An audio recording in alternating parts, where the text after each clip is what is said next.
inverse functions packet that you picked up at the beginning. So does anybody remember anything about inverses from Algebra 1 or geometry? Does anybody remember anything? What do you remember, Nick? They look like Oh, okay, so you're describing it graphically. That's good, we'll get to it. So graphically, do you remember how you could recognize if it's an inverse of each other? They can touch. They have to do something graphically. We'll get to it. But those shapes that you were describing kind of like the inverses of each other, like the way you were describing it. Does anybody remember anything else about inverses?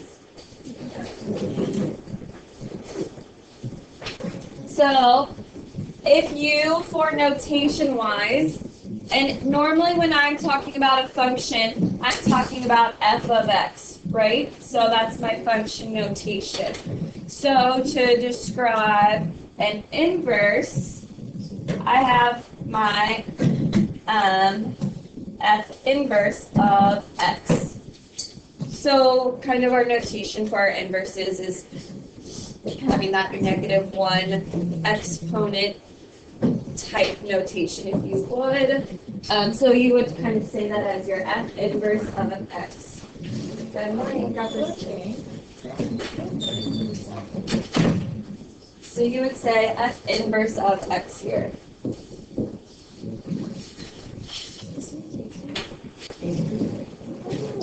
So if you don't remember how to find an inverse, your main thing is you're going to switch x and y, and then you're always going to solve for y.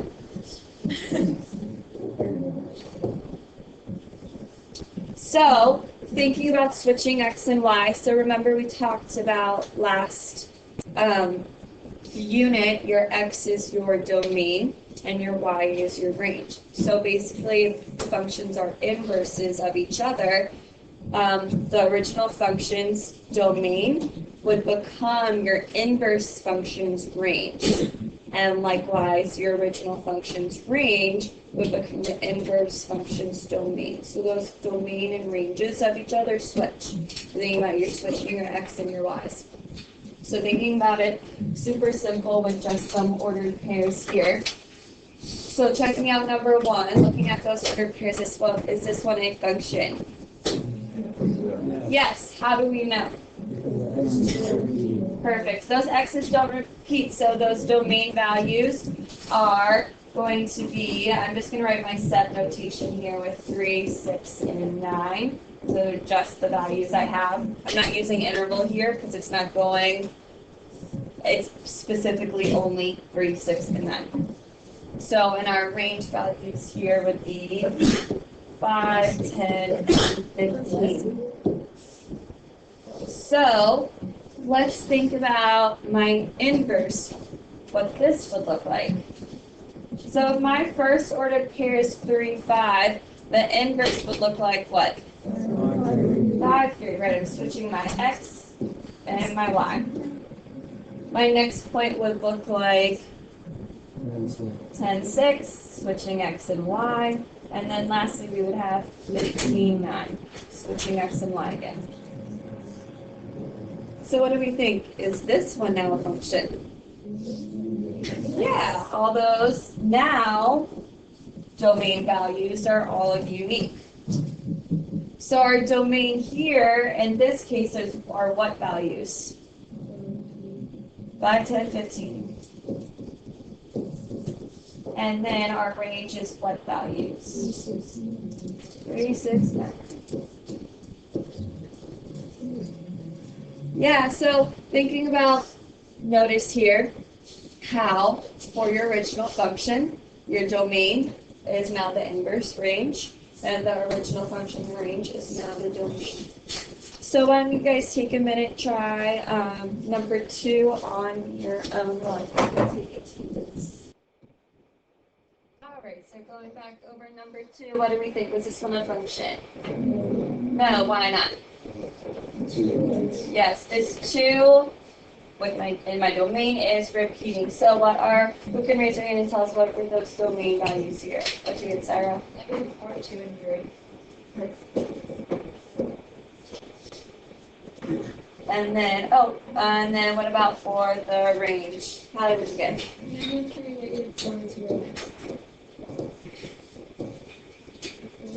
All right, cool. So then let's think about for our inverse, what would those ordered pairs for the inverse be? Who can help us out with those ordered pairs? What do we get for those ordered pairs? Lily, what'd you get?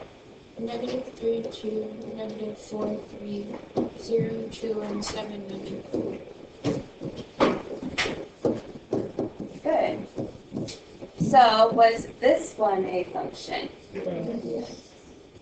And then our domain values, what are those domain values for this inverse?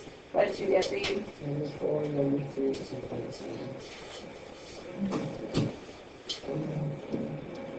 And then for our range, who found those range values here? What did you find, Pierce? -4, 2, and 3. Good.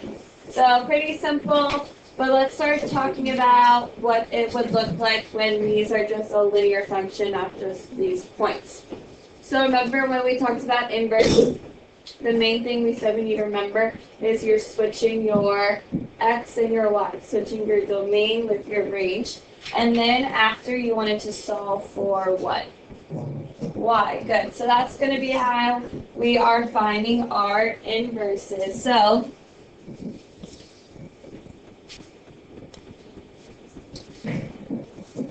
also, just to note up here, your horizontal line test. So think about if you're just regularly given a function, what do you do to check to see if it is a function? What test? That vertical line test. So let's think, looking at going over here, my original function, this vertical line test, was it a function? Yeah, so thinking about if I'm doing an inverse and switching my x and y, so think about instead of, if I'm thinking about the inverse, what it would look like, then I'm thinking about it now from from vertical to horizontal. Think about if it passes that horizontal line test, then your inverse would be a function. So does this pass the horizontal line test? Is this inverse a function? No, it's doing it 2 times. So think why?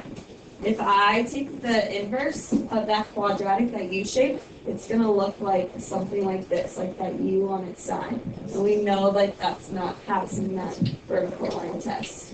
So we'll get there in a little bit. But let's just kind of check out how we would just find them in general. So remember f of x, that notation is this, f of x means the same as what? Y. So thinking about this is our y equals 2x plus 4. If you want to ever take a second and just rewrite your f of x as y. And then remember we said we're switching our x and our y. So instead of y, we're now going to write x here instead. And then we'll have 2y plus 4. So now we are solving for y. So let's think. I wanted to isolate y, get y by itself. So what would our first step be in just getting y by itself? Good. Subtracting 4 on both sides. So I'm going to have x minus 4 equals 2y. And then our last step would be 2. Yeah, divide everything by 2.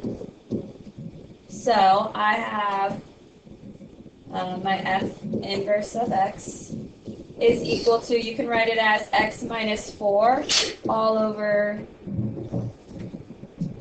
2. Or you could also write it as f inverse of x would be x over 2 minus 2. So either or would work here. One thing, remember back just in general, when you're like solving an equation, you're doing inverse operations. So think about when you're solving an equation, inverse means what? The opposite. Good. So thinking about the opposite, look back here at your original function. What are you doing with x? You are adding 4 and multiplying by 2. So let's think, what's the opposite of adding 4? Subtracting 4. What's the opposite of multiplying by 2? Divided by 2. See how that's the opposite? That's exactly what you have here. So thinking about just a good way to visually check yourself, that's kind of a good way to visually check yourself at the end. Did I do the opposite of my original function? Like, does my inverse have the opposite operations going on? Does that make sense, everybody? Okay, so let's check out number 2. So once again, we're switching our x with our y. So we can rewrite, I'm just going to go ahead and say x equals 9 minus 4y. So what would our first step be in solving for y here? Good. So we'll have x minus 9 is equal to negative 4y. And then our last step would be to divide by negative 4. So once again, you can, our f inverse of x, you can leave it as x minus 9 all over negative 4, or you can write it as negative x over 4 plus 9 over 4. If you're just thinking, if you might be asked to also graph these functions, it's probably easier to write it the second form, just to kind of help you out when you have to get there. All right, so let's keep moving on. So Nick was talking earlier about, and he was saying, an inverse would go like this, and then one would go like this. So what he kind of means by that is he was showing a reflection across that line y equals x. Because graphs of inverse functions have to reflect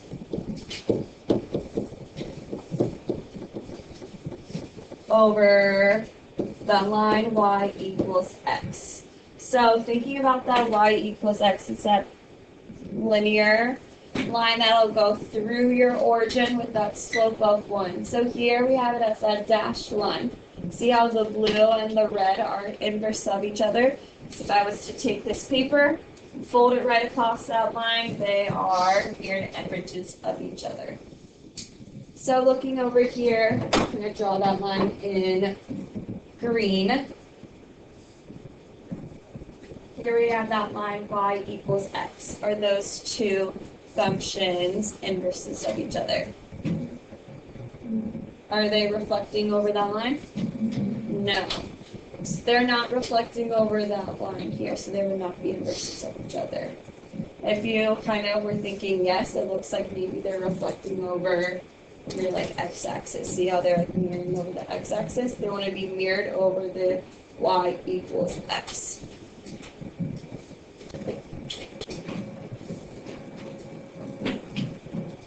So think about like why that would make sense. If you have this point, so let's just pick this point 0, 2. If I'm switching my x and my y, that becomes 2, 0. So see how they kind of have to be mirrored right over that of each other? And anything on this line here, like that point 1, 1, if I switched 1, 1, it's going to stay 1, 1. This would stay 2, 2. So just think about why we're using that line here. All right, so here we are going to find the inverses and then graph them. So we'll do, let's do one to, which one do you guys want to do together? 2? Just because what could we do first with 2? Since this is the kind of thing. So first we are going to graph both of the functions. So I'm just going to rewrite g of x, thinking about how could I maybe want to rewrite it if I'm going to have to graph that. What can I do to kind of make graphing that a little easier? So you think, Sarah? Yeah, think about that would help me get and then my y equals mx plus b, right? I'm graphing a line. So I'm going to take a second and graph that first. It's not going to be perfect because my y-intercept is negative 1/4.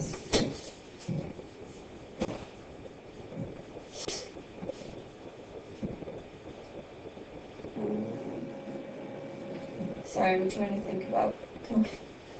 So going negative 1/4 and then going up 1/4. Here, let's do switching or finding the inverse first, and then we'll graph the rest of them after. So finding our inverse. So once again, how are we finding an inverse? Good, switching our x and a y. So we are going to rewrite it as x equals, so you can redo it from the original or you can redo it from here. Doesn't matter. Nope, either or, because this is the same function. So x equals 1/4 y minus 1/4. So if we're solving for y, what would we want to do next? What was that? Yep, add 1/4 to both sides.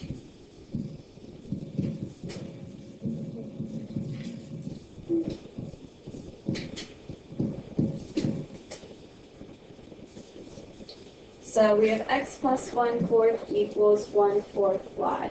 So what can we do next just to solve for y? Yeah. So multiplying everything by 4.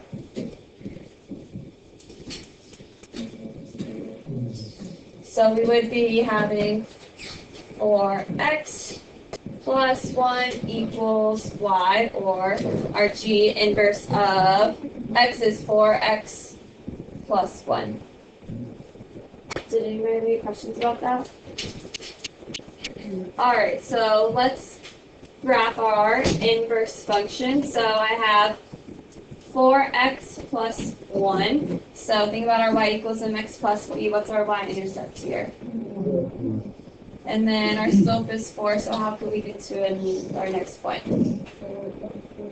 Good, up 4, 1, 2, 3, 4, right 1. And then you can also go down 1, 2, 3, 4, left 1.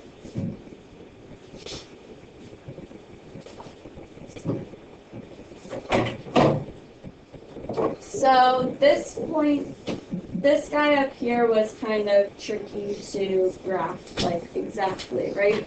So if you wanted to, thinking about your original function, this might be an easier place if you wanted to make a table. You can keep going along with your slope, but if you wanted like super precise slopes, like here, see how we were getting really precise values? So if you're thinking about an input and an output table, thinking about here's our function. So what might be an easy value to input? Think about we already inputted 0, right? And then we got our output of negative 1/4. So thinking about an easy value, you would want like a nice, good whole number or integer. Think about something I can multiply by 4. So what was that? Okay, yeah, so if I want this to be 4, what should I input for x? 5. So if I have 5 minus 1, we would get 4 times the 4th, which would be our output of 1. So think about, that's another good point. So I have that 0.5, 1, which makes sense because right here I had the 0.15. So I have those 2 good points. And not the best line. Oh, super scary.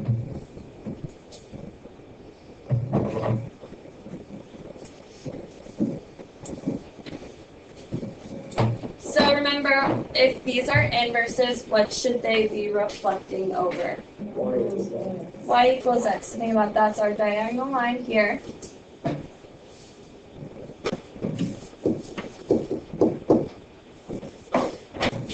This was our inverse. and this was our original function. So, graphically, we found the inverse algebraically, and graphically we can see that yes, those are inverses, they're reflecting over that line. So, Nick brought up earlier that they shouldn't touch. Do these touch? Yeah, that's okay because they're linear functions, right? They're like two lines. If they're reflecting over each other, they're going to touch. That's okay. So just keep in mind, yes, they can touch, just based off what the function might look like. So why don't you guys try that other problem on your own? And if you do have the homework that linear, I'm going to just start maybe something like a table or twos of that. All right, guys, so let's bring it back together and go over question 1. So who wants to help us out? What did you find your inverse to be? What was our inverse for this function in number 1? What did you get, Brian? X over 3 plus 1/3. X over 3 plus 1/3. All right, cool. So do we feel like we want to go over the graphs for that too? Yes. All right, so our original function is 3x minus 1. So we have a y-intercept of -1. We're going up 1, 2, 3 over 1. 1, 2, 3 over 1. So that was our original function, f of x. So now let's also graph our inverse. So we have our inverse. Remember, you can also, we know we should have 1/3 as our y-intercept. So if you want like a solid good points, some of you guys were also asking this on the chart you guys did. Remember, there's an infinite number of points on a line. Some of you were confused on how to find the points. Anything you can do, like you can do input any value. Like we can input 0 for x, right? And we get an output of 1/3. We could input 1 for x, figure out what the output is. Thinking about if I want nice whole numbers, what should I kind of input as like a good number that might be? All right, let's just start with 1. So, thinking about, so Boron wrote this kind of as 2 separate fractions. We could have also written it as x plus 1 all over 3, right? So that might be a little easier to see as what a good input would be. So thinking about it as x plus 1 over 3, what would a good input be? 2. So if you have 2 plus 1, that would be 3 over 3, so that means our output is 1, so I know that 0.2, 1 would work. So we have 2 points, so that means good. We're able to make a line. You could also do another. Does anybody want to go over what's one more input that would work? What was that? 5, yeah, 5 plus 1 would be 6 all over 3, which would be, yeah, so 5, 2. So 5, 2. Kind of sometimes the more points you have, the easier it is to make a line. And remember, you should be reflecting over that line. What's the line again? Yeah, y equals x. And look, you can see we are reflecting over y equals x.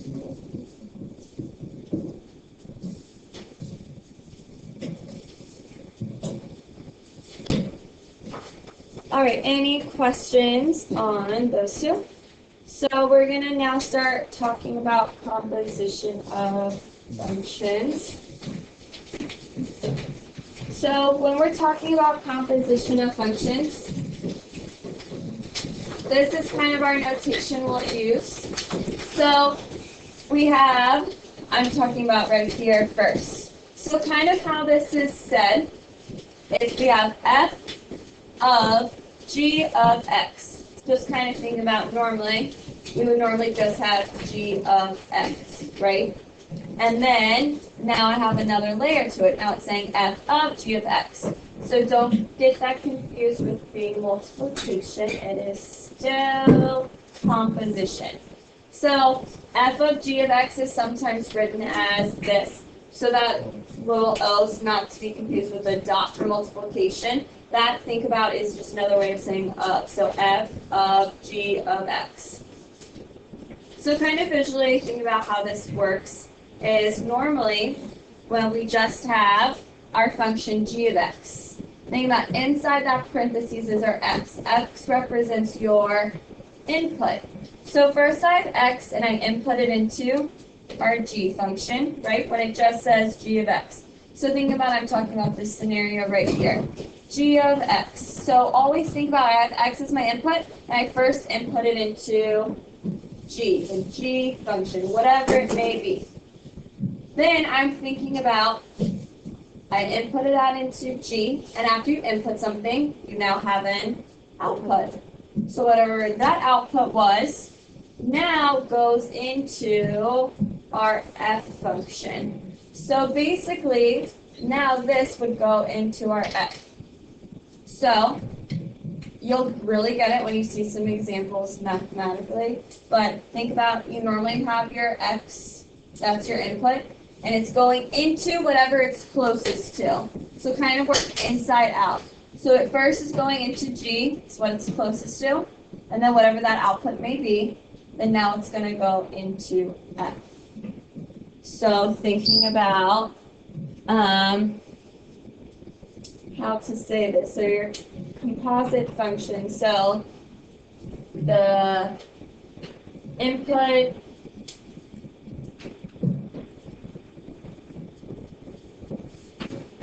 so I'm just talking about when it's the scenario f of g of x.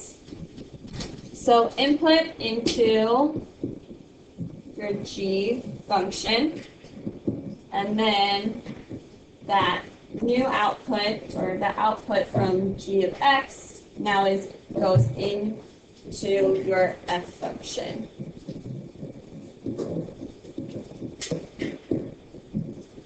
So your output from g goes as the input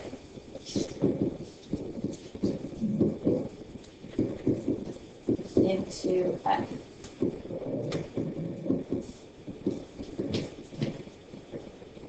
So it's a little, you'll see some examples, it'll be a little easier once you see it with values. So let's talk about it with some examples.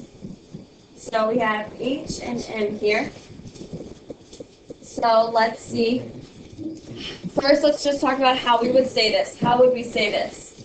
H of m of -2. Good. So think about speaking mathematically, not just saying hm -2. H of m of -2. So what is my original input?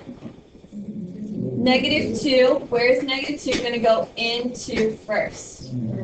M. So first we're going to think about finding m of -2. So I'm going to use my m function, and now instead of x, we're using what? -2. Remember, when you input, you have to make sure you put parentheses around it. So let's think. -2 squared would give us 4, plus 3 would give us 7. So let's see what happened here. M of -2 is really equal to what? 7. That's my new, that was my output that happened. That output is now going to go into H. Good. So now all of this, which was 7, is going into H. So if I'm finding H of m of -2, remember that's really just me finding H of what? 7. Good. So H of 7. So let's think. How would I find H of 7? So instead of x, we're going to use, oh, sorry. Instead of x, we're going to use 7. Yeah.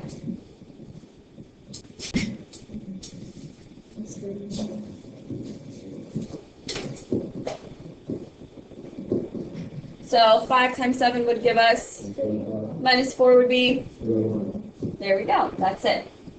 See, it's a lot easier when you think about numbers, right? Okay, so let's talk about when it's not just numbers. And we have it with our values too.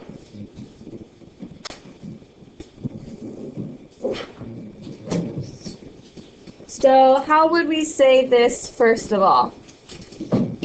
It is going to be, yeah, h of m of x. So what is our first, Keelan, do you have another question? Yeah. So at the end of the one that we just did, why'd you write -4? Yeah. I don't know because I'm not awake. It's minus 2. I meant to write -2, but I wrote -4 because I'm not awake.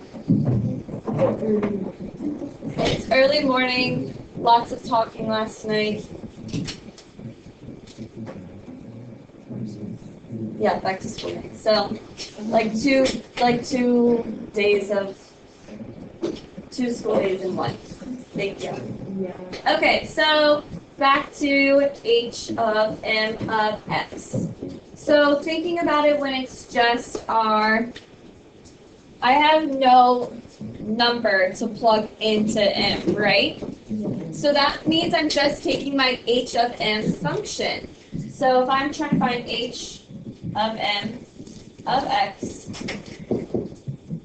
I'm taking my m function, which is x squared plus 3, and I'm plugging it into my h function. So thinking about now my x within my h function is now going to be x squared plus 3. Because this is saying this is my input to go into x.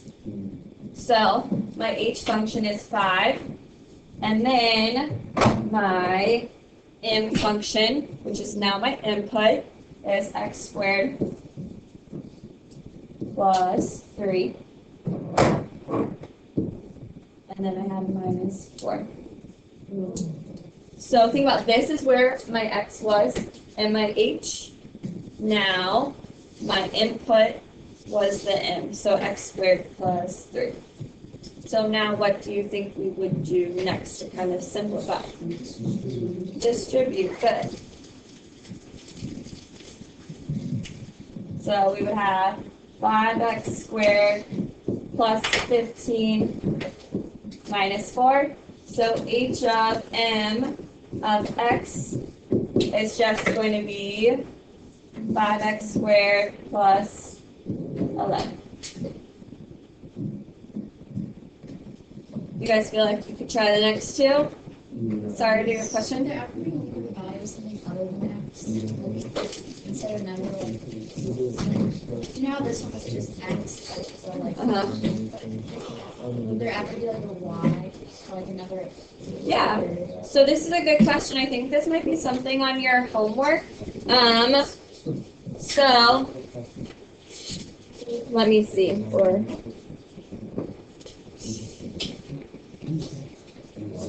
it's not something on your homework. It's something different that I was thinking of. So you guys listening up. So if you've ever had, so you're asking like if this wasn't x, what it would be like. So think about if you just had a y here instead. Thinking about your first step here would be when you have m of x is x squared plus 3. If this was instead changed to a y, think about your first step would be making y your input here instead. So then you would have y squared plus 3. And then you'd be plugging in y squared plus 3.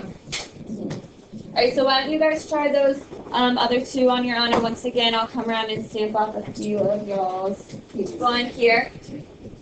So we have m of h of 3. So what's our first input? 3. Where is 3 being inputted into first? 3 first going into h. So to find h of 3, we're thinking about plugging in 3 for our x, and what did we get as our output? 11. Great. So then now that 11 becomes the input into M. So we're now really finding M of H of 3, which is really thinking about as the same thing as M of 11. So our X for M is now what? 11. So I have 11 squared plus 3.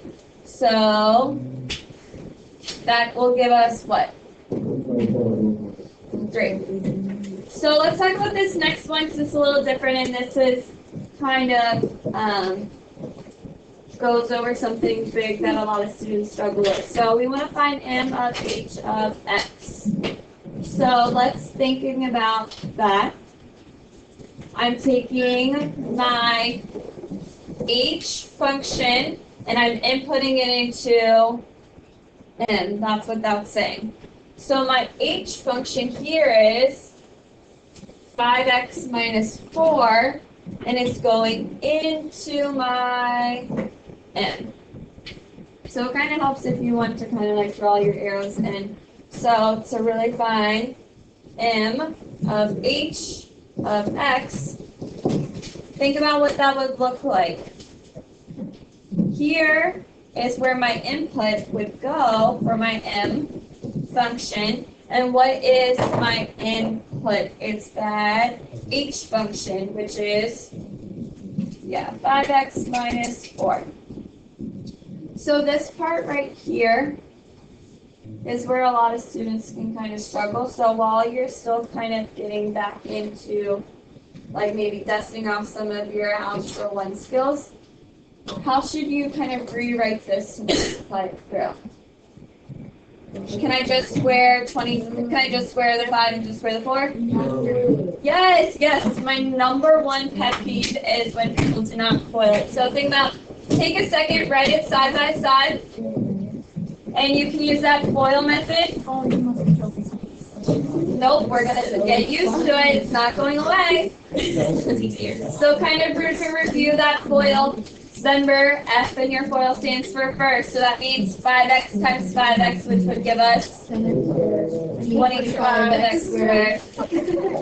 5x times negative 4, so think about O for in your FOIL, your outside. And then I with your inside is negative 4 times 5, which is negative 20x. And then your last is, so it's 25x squared minus 40x plus 16. That's really what all of this is. So thinking about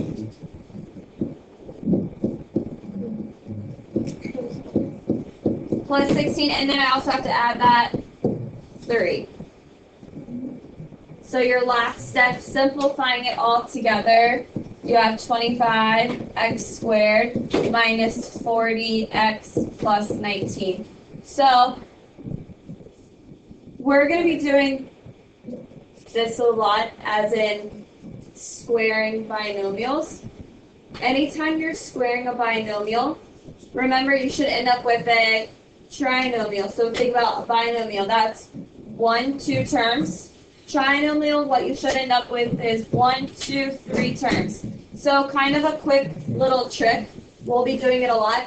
And if you, for a little while, just want to still write it out as you're comfortable, or there's no shame in always writing it out, because you can always make sure you're getting it right when you write it out. The quick little trick, if you're looking for one, is square, double square. So what I mean by that is, this is you just have 5x minus 4 and you're squaring it. So when you're squaring your binomials, so I just said square, double square. So you square your first term. So think, what would 5x squared be? 25x squared. You double these two. So what I mean by doubling those is 5x times negative 4 would give you negative 20. You double it. So think about why you double it. You have 2 of those negative 20x's. So that gives you your negative 40x. So that's your double. And then your last thing to always do is square like second term. So squaring negative 4 gives you positive 16. So if you don't see that pattern now, just keep writing it out side by side, and the more you do it, the more you'll see it. So your square, double square. All right, so from here, let's go next to our one of our last little bits. So proving inverse functions. So why we're doing our composition functions together with our inverse functions is because when you compose two functions, it's how you can prove their inverses of each other. So f and g are inverses of each other when f of g of x and g of f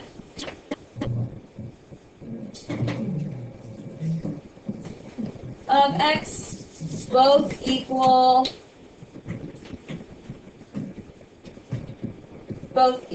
x.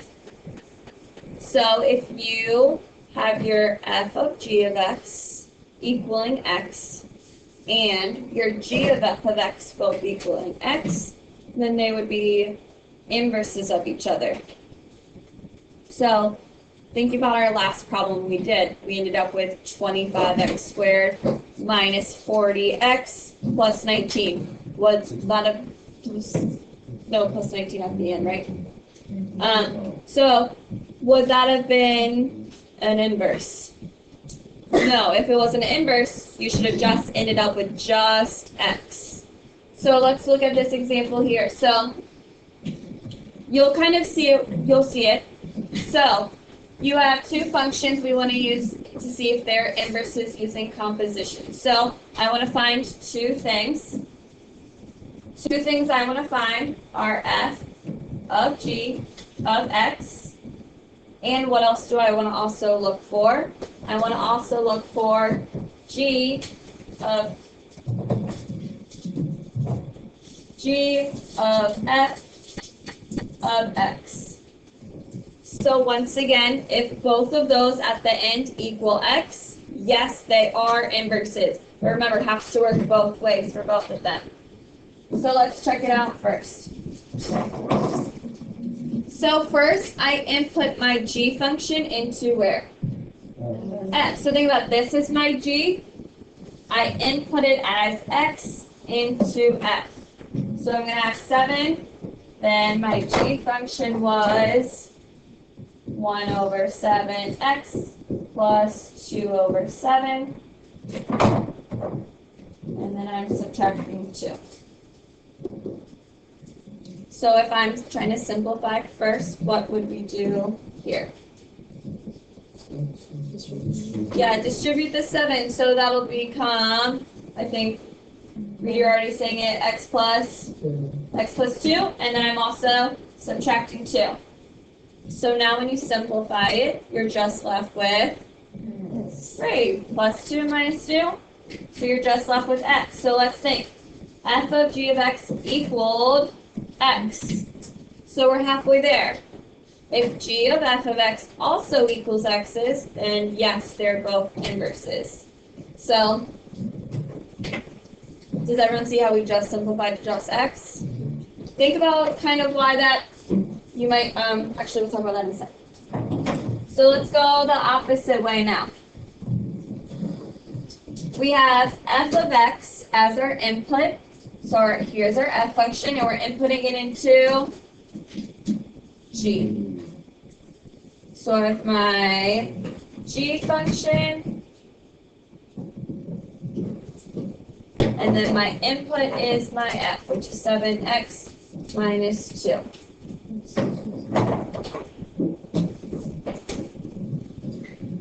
So let's see what happens here.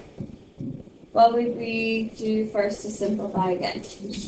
Distribute. So we'll get x minus 2 over 7 plus 2 over 7. And what is that just going to simplify to? X. So what do we know? They are inverses of each other. So yes, they are inverses of each other because why?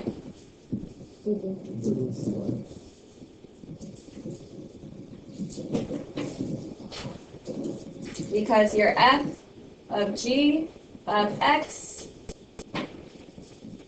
and your g of f of x all equaled x. So knowing your composition of both of those equal x.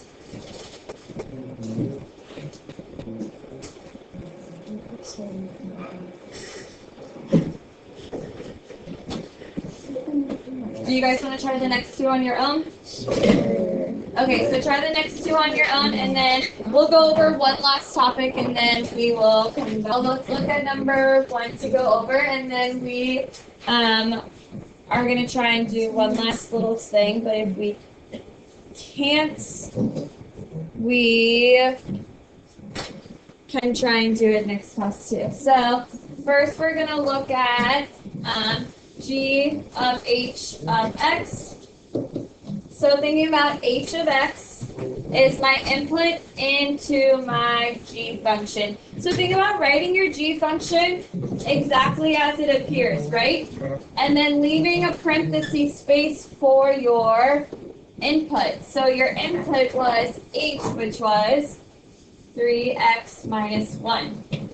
So there's a couple ways you could have done this, and I saw a couple different ways. Think about, you could have first just done simplifying inside your parentheses first. I saw some people fully distribute this 1/3, but if you distribute this 1/3, you have to distribute to everything, right? Because that's what this is saying here in the g function. This 1/3 has to multiply to everything, so even this plus 1 over here. Kind of like the easiest way to just think about it is probably just to simplify inside your parentheses first, right? So this minus 1 and plus 1 would just become 0. Yep, so then you're just really left with 1/3 times 3x, which is just, there you go. And then let's look at h of g of x the other way. So once again, if it helps you think about, I have my g function, and I input it into x for my h. So think about h is kind of my main guy. And here for x is where my input should go, which is that g function. So inside here we will have our 1/3 x plus 1. So thinking about what you could do from here. So I saw some people multiply this 1/3 in first. That's great, you could do that. You could also know that multiplying, remember with multiplication, it's commutative, so your order doesn't matter if you're multiplying here first or if you're multiplying those two together. You should still come up with the same thing. So whatever way you want to do it, that works. What would we like to do first? Does anybody have a preference? Okay, so multiplying that 1/3 in, so we have 1/3 x plus 1/3. And then remember, I still have the minus 1. So now I have to multiply everything by 3. So then we would just be left with x plus 1 minus 1, which just equals. So what did we see? They're inverses, yes. So I don't think we have enough time to go over regression. So we're gonna go over that next time too. So in your packet, you have this last page here, which is regression stuff. So we'll go over that next time. It's super quick. You should kind of remember it from Algebra 1. Does anybody remember that phrase like line of best fit? That's all it is. It's on the calculator. To be honest, all the directions are here on the calculator. So if you wanted to, like while you're at home, or like you can start kind of getting yourself familiar with the steps. but we'll go over like one next time too, because this should kind of be a review. So for the last 5 minutes, oh, actually there was one on your homework that I did want to go over together. Let's talk about question number 9. Are you super excited to go over question 9? Can I borrow it?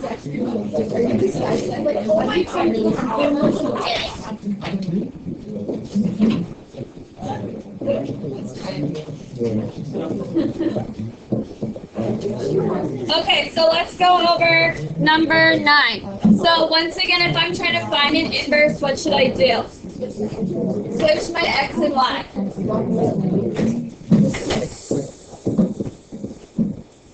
So, and we're solving for y, so what should we do next?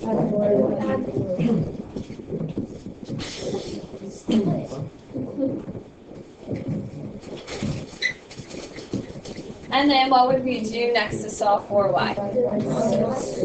Okay, so we have x plus 4.